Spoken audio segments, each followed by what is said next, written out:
agora sim, em linha direta com o presidente do Sinduscom-Pará, o engenheiro civil Alex Carvalho, que volta com a gente aqui, porque ele tem alguns dados aí que podem ajudar bastante esse setor estratégico muito importante para o Brasil e para o estado do Pará. Vamos falar do FGTS, por exemplo, começando aqui, que tem aí a previsão de uma injeção de cerca de 6 bilhões para financiamentos e outros aí 770 milhões, mais ou menos isso aqui, para a compra de imóveis e outros destaques também. Boa tarde, presidente Alex Carvalho, mais uma vez obrigado pela gentileza da sua entrevista e o seu cumprimento aos nossos amigos e ouvintes CBN.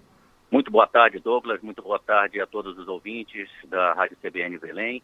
É sempre uma satisfação grande estar aqui trocando ideias e contribuindo não só para o setor da construção, mas trazendo também notícias boas. Nós estamos todos, né, você acabou de citar a situação calamitosa do estado do Amazonas, tenho familiares lá, então também me associo a você nas suas palavras de solidariedade, mandando um grande abraço especial para os meus familiares que estão lá enfrentando e todos hão de vencer essa batalha. O Amazonas que tem aí um forte polo industrial de montagem, né? E tem lá um treinamento muito grande que a FIAM faz ali com o trabalho do pessoal aí do Senai também, trabalhando com eles aí, faz uma mão de obra para montar motocicletas, o chamado polo de duas rodas, né? Eu tive a oportunidade de ver isso, impressionante. E um americano elogiando a performance dos nossos caboclos do interior do Amazonas e muita gente do Pará também, daquela região oeste, como o senhor sabe, vai também ali para o polo industrial e que começa também já a sentir esse problema com o fechamento de algumas linhas, presidente. É triste ver isso quando vê um processo industrial num momento como esse. Concordo com você, Douglas, e eu quero fazer então um parênteses, um comentário muito pessoal acerca de um costume nosso de dar até uma falta de valor, o devido valor às coisas nossas, né? Sim, E costumeiramente se diz, uma solução tupiniquim e tal. Então, que seja tupiniquim, mas que seja com T maiúsculo, entendeu? Com muita propriedade. Nós precisamos nos empoderar da nossa capacidade. O nosso Brasil tem um potencial inimaginável. Depende só da nossa vontade, da nossa capacidade de organização, colaboração, e eu tenho certeza que as coisas vão entrar no eixo e nós viveremos um futuro bem melhor para toda a sociedade. E a construção civil, como sempre, em qualquer lugar do mundo, é o motor para fazer com que você tenha emprego, com que os pais de família possam voltar a trabalhar, presidente. Mas antes eu queria falar dessa injeção aí de 5,9 bilhões do FGTS, não é isso? Dos quais 5,2 bilhões aí a financiamentos e 770 milhões destinados a descontos concedidos para pessoas físicas, aplicados para a redução, presidente, do valor de prestação ou para pagamento inicial da aquisição de imóvel. O que significa isso neste momento, presidente Alex? Douglas, deixa eu tentar fazer um preâmbulo aí que eu acho que ele é muito importante. Todo ano, o Conselho Curador do FGTS faz a destinação dos recursos aos seus estados. Isso é feito vinculado ao déficit habitacional, que também é vinculado ao crescimento populacional, ao perfil, né, da sociedade, das pessoas, etc., faixa de renda, etc. Para nós, o setor da construção, vale o registro, Douglas, que investir em habitação, né, além de dar vazão a um clamor, né, uma situação drástica que envolve as moradias inadequadas, e você está trazendo oportunidades a essa população de ter uma nova moradia com dignidade, dentro dos padrões, né, de acessibilidade, de aceitabilidade, de qualidade, etc. Nós também temos que registrar e investir em habitação talvez seja o maior indutor do crescimento de empregos, porque pela composição da tipologia das obras, você tem uma gama muito, muito ampla de serviços. Isso faz com que haja uma necessidade muito grande de envolvimento de mão de obra. Então, uma vez eu ouvi uma frase do meu querido presidente José Carlos Martins, da CEBIC, que a investir em habitação é você atender o emprego do João e a casa própria da Maria, entendeu? É uma simbologia muito interessante, que ele foi muito feliz com essa colocação, e aqui repito aos amigos da Rádio CBN e a você. E, pois não, com relação a essas injeções aí, presidente, por gentileza. Com mais precisão com relação às injeções, Douglas, para nós do estado do Pará, eu preciso registrar um empenho muito grande da nossa entidade, enquanto representante do setor, com o apoio da Câmara Brasileira da Indústria da Construção, de sensibilizar, Douglas, o governo federal, o Conselho Curador do FGTS. Algumas regras do antigo programa Minha Casa Minha Vida não estavam muito bem aderentes à nossa realidade local.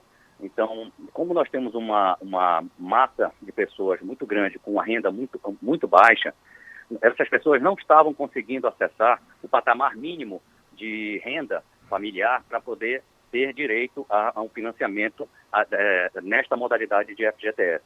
Nós fizemos estudos bem aprofundados e fundamentados, demonstrando essa limitação, e este atual governo, vale um registro, então, ao Ministério do Desenvolvimento Regional, através da sua Secretaria de Habitação, a sensibilidade de entender que havia uma exclusão muito maior na nossa região do que em outras regiões do país, em função da característica e da renda mensal da nossa população mais carente. Dito isto, nos traz uma oportunidade de acessar melhor este recurso. Você sabe, Douglas, que ano após ano, depois de uma década de programa Minha Casa Minha Vida, o estado do Pará foi o maior doador de recursos, ou seja, os recursos vinham, não eram utilizados e retornavam para serem utilizados em outras unidades da federação. Então, o que é que nós estamos trabalhando? Para que estas limitações, esses patamares mínimos, sejam realmente adequados à nossa realidade. Este ano, nós tivemos grandes conquistas com o programa Casa Verde e Amarela, que foram a redução de juros diferenciada para as regiões Norte e Nordeste, que já dá um impacto na componente de comprometimento de renda das pessoas, e também, Douglas, na curva de subsídios. São questões muito técnicas, mas que na ponta fazem uma tremenda diferença para que as pessoas que mais precisam possam acessar as melhores condições de adquirirem a casa própria. Então, estou muito otimista, esperançoso de que isto na prática possa se reverter realmente em oportunidades de emprego e principalmente em realizações de sonho da conquista da casa própria.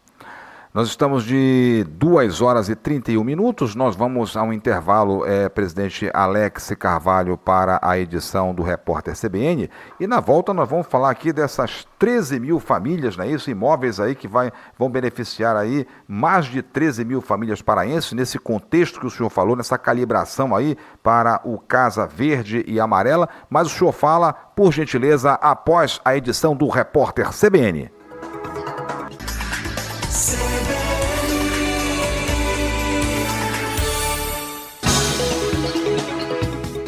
De volta aqui na agenda do CBN Amazônia Tarde de Notícia, e nos dá aqui a honra, a alegria de trazer boas notícias para a gente aqui, o presidente do Sinduscom Pará, o engenheiro civil Alex Carvalho, que agora vai falar aí dessas 13 mil famílias paraenses, né, em 2021, que poderão ser beneficiadas. Poderão ou serão? Eu li isso domingo, se eu não me engano, como título principal de O Liberal, presidente. Queria seu comentário.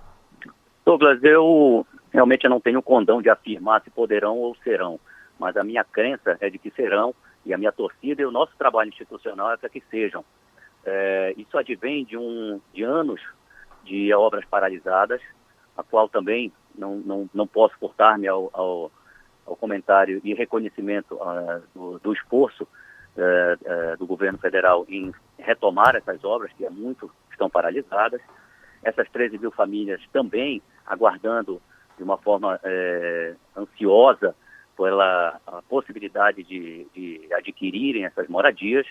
Acho que é um resgate digno, né, à nossa população, a qual todos nós, enquanto paraenses, devemos saudar a quem está tendo esse olhar sensível, e eu tenho muita esperança, e falo em nome também das empresas, muito aguerrimento e comprometimento para que, assim que todas essas obras estiverem contratadas e aptas a serem reiniciadas, trabalhar com muito afinco e para que o mais rápido possível tenhamos novas inaugurações de obras, entregas de obras, que já vem acontecendo, né? Em 2020 já foi um ano de retomada de obras e nós estamos querendo que em 2021 isto tome um passo mais acelerado, até porque o número de unidades não entregues aqui no nosso estado é um número elevado. Muito, Né? deve ser muito grande, né? Exatamente. Então, existe uma necessidade, que agora há pouco estava mencionando, antes do nosso intervalo, mencionei da necessidade, então, basta andar também nas nossas cidades, nas principais cidades, para que se veja o quanto que se transforma o ambiente urbano, tirando famílias de situações, muitas das vezes, de risco, né, morando em palafitas, em cima de canais, e sujeitas a todas as doenças advindas da falta de saneamento, para um empreendimento que contém todos esses dispositivos de água, de esgoto, uma moradia digna, né, uma qualidade de vida totalmente diferenciada da realidade que todos eles estão enfrentando atualmente. Presidente Alex Carvalho, para nós encerrarmos aqui, eu queria que o senhor comentasse também um pouco em relação aí aos números, no que se refere, presidente, à questão do preço também elevado dos insumos, como isso tem, de certa forma, impactado a construção civil de edifícios e outras obras no Brasil, especialmente aqui na região amazônica e no Pará, claro. Douglas, já que você tocou nesse assunto, eu quero te passar também de primeira mão que o saldo de empregos de dezembro deu um número expressivo, mas negativo desta vez. Nós vínhamos com um acumulado de quase 10 mil empregos de saldo ao longo de 2020 e só agora, em dezembro, perdemos quase 5 mil postos de trabalho, ou seja, fechamos o saldo em aproximadamente, se eu não estiver fazendo conta errada, eu acho que eu citei... Não vai fazer, não. Não pode. Eu tenho o número exato aqui, são 5.523. Aproximado. O saldo de 2020 como um todo. Estávamos com quase 10 mil, reduzimos para algo em torno de 5 mil. Por que isso, Douglas?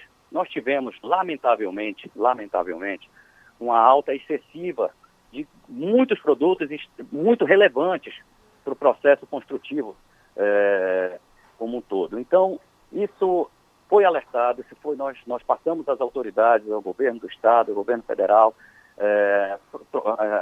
as entidades, os órgãos de fiscalização e controle de preços.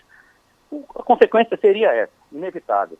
Espero sinceramente, Douglas, que estas altas de preço possam voltar aos patamares, possam acabar dessa tendência de aumento, porque ainda estão sinalizando com novos aumentos a partir de fevereiro. E quando eu digo excessivo, Douglas, vamos fazer um paralelo. O IPCA em torno de 3%, né? O aço aumentou em 2020 a algo em torno de 70%.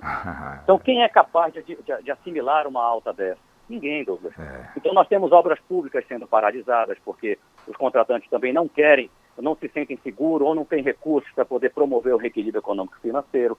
Muitas obras contratadas no âmbito privado estão deixando de acontecer porque os contratantes também estouram os orçamentos, havia previsto. A própria concretização dessas 13 mil famílias, o sonho dessas 13 mil famílias está em jogo, porque muitas dessas obras já estavam com o processo de chamamento concluso, com preço definido, isso eu falo em 6 meses, 7 meses, não tem como ninguém conseguir manter os seus preços com um nível de aumentos dessa magnitude. Então, disse e repetirei, aos produtores desses insumos, há de haver um compromisso com o Brasil, há de haver um pacto, porque são inoportunos. Podem ser necessários os aumentos por políticas cambiais, por políticas fatores externos, né? Fatores externos. Entretanto, haveria de se ter um compromisso maior com a manutenção de empregos, haveria de se ter um esforço maior para que não fizessem as soluções serem benéficas a uns e maléficas a outros. Penso eu, minha opinião particular como cidadão. Sim, também. Eu como cidadão também assino embaixo. Presidente Alex, muito obrigado. Vamos torcer aí para que a gente tenha um cenário melhor em tudo que o povo brasileiro merece. Até uma próxima oportunidade. Muito obrigado pela oportunidade, Douglas. É sempre uma satisfação muito grande estar falando aqui com você e com os nossos ouvintes.